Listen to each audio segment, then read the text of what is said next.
Spoiler review, Star Trek Discovery Season 2, Episode 7, title, Light and Shadows, presented by Rick. Intro, done. Hello there. See, I can do a short intro without having to explain everything in a long and convoluted manner. And now I'm wasting the time I saved up by explaining this, so let's just set off and analyse this episode. This also marks the first appearance of Ethan Peck as Spock, but, well, I'm sure you'll agree that we still haven't actually met him yet. It's established right off the bat that the Angel is from the future, so confirmed, timeline fluctuations are happening. In a mystery tale like this series of Discovery, to create a compelling narrative, you need to answer questions, but the trick is to introduce new questions that are just as, if not more, intriguing. Now we know what the Red Angel is, we move on to where are they from, who is it, and most importantly, from when are they arriving. Just how deep does this rabbit hole go? Plus, now we've seen the Angel in more detail, the opening credits have changed to show that. Nice. So while Burnham returns to Vulcan to chase up leads on her brother, Tyler vs Pike is the B-plot for this episode and makes for some dramatic tension. Well, this is established within seconds of Tyler walking onto the Discovery's bridge and demanding to know where Burnham has left to. There's probably a level of hurt at play here, as it appears she hasn't told Tyler of her excursion to Vulcan, probably because of his connections to Section 31. One of the reasons Pike is giving him the cold shoulder too. I like the way that Pike goes out of his way here to avoid eye contact at times with the man he considers a traitor. And, well, Pike's not exactly wrong. He has an outsider's removed perspective of events, not being present in the prime of the war, being in the midst of his 5-year mission. Their confrontations came to a head in a very Trek fashion. Overcome your differences now in a critical shuttlecraft before it's too late. As they were approaching the time aberration, we got to see some temporal shockwaves rippling through the ship, but I would have liked to have seen this played out a bit more. Sure, Pike glimpses a view of the future while on board the shuttle of him firing at Tyler, but we could have had a much greater storyline going on here, where these dilations were the key to solving how to escape. Perhaps they see a future echo of the Discovery blown up, or something, and have to work out how to stop it. In fact, this episode could have been split into two to allow for the A and B plot to be told with greater detail. As it was, the time hole was a little wasted, and instead we get another question added to the pile in the form of the Discovery's own probe returning to the shuttle heavily modified from 500 years in the future. That and the time tear would have made for a great episode in of itself, but hey, limited runtime. Putting time in front of things does make them sound a bit cooler, doesn't it? But I raise your time for my chronometric distortion, motherfricker! Honestly, the humour in this episode was appreciated, unlike mine. It seems immediately hostile, attacking the shuttle and trying to drain its database, and is now wearing a Dr. Octopus getup. I'm reminded of the origin of Voyager, and I'm sure I'm not going to be the only one to make this comparison. The Earth probe sent away that then returns with major upgrades and a new purpose. But the bigger question now is what's going on in the year 2757? Is it related to the temporal Cold War, or are we seeing something new?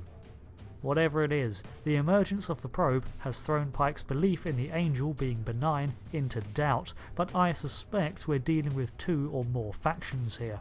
On a side note, Pike justifies him piloting the shuttle as him being the most qualified as a test pilot in his early years. Saru is correct to point out the recklessness of his choice, and even Tyler correctly identifies guilt as a motivating factor, no doubt as Tyler himself is very familiar with the emotion. I had to control my urge to say, "Test pilot? Oh, isn't that convenient?"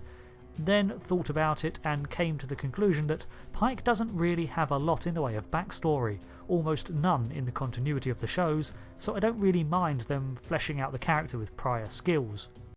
Just, it's the second time they've used that. Also another gripe, this internal shot of what I'm going to assume is a turbo lift. Where in the ship is this, and what's with all this empty space? Someone get Trek yards. Anyway, on to Vulcan, where it is the rainy season. Must be for all of about 2 days or something. I love seeing these expansive, probably expensive, shots of Trek cities, something that the older episodes couldn't really establish outside of backdrops. So pretty. Sarek's residence too feels very Vulcan. The colour palette, tidy nature, not quite Spartan but definitely structured, ordered, logical. I tried to identify some of these items on the shelf but gave up after the giant fruit polo. Except the chess set, but that's a very classic prop. I'm curious now what Burnham could have said to push Spock away so drastically, now having seen flashbacks of their time as kids, where Burnham was clearly getting along with little half-human Spock. Whatever it was, Amanda doesn't trust Burnham, or anyone for that matter, with Spock's whereabouts, and I'm glad we, as an audience, are still being reinforced with the notion that Spock did not do the things he's being accused of.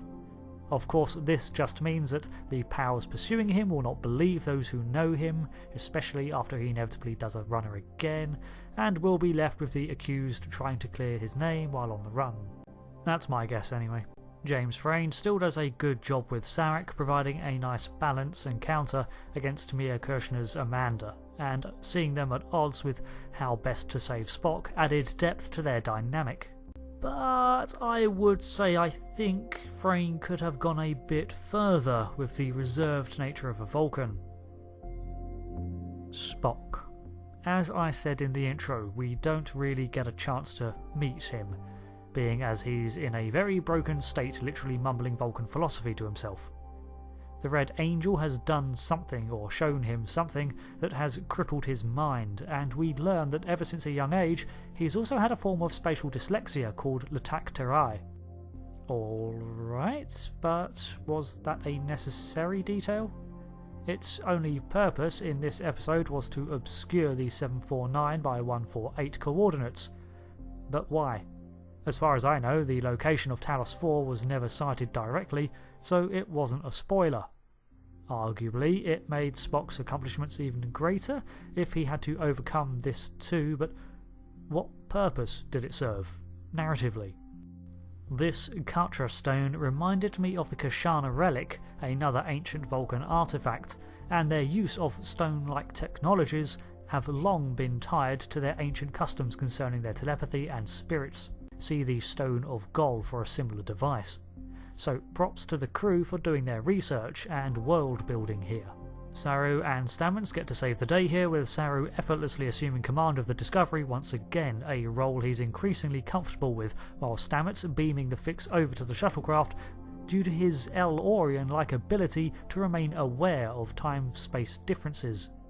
Not much else to address there, so moving on. Sarek logically assumes that Section 31 will help Spock because they need his mind, but fails to understand the lengths they'd go to obtain the information, even if it means scrambling Spock's brain.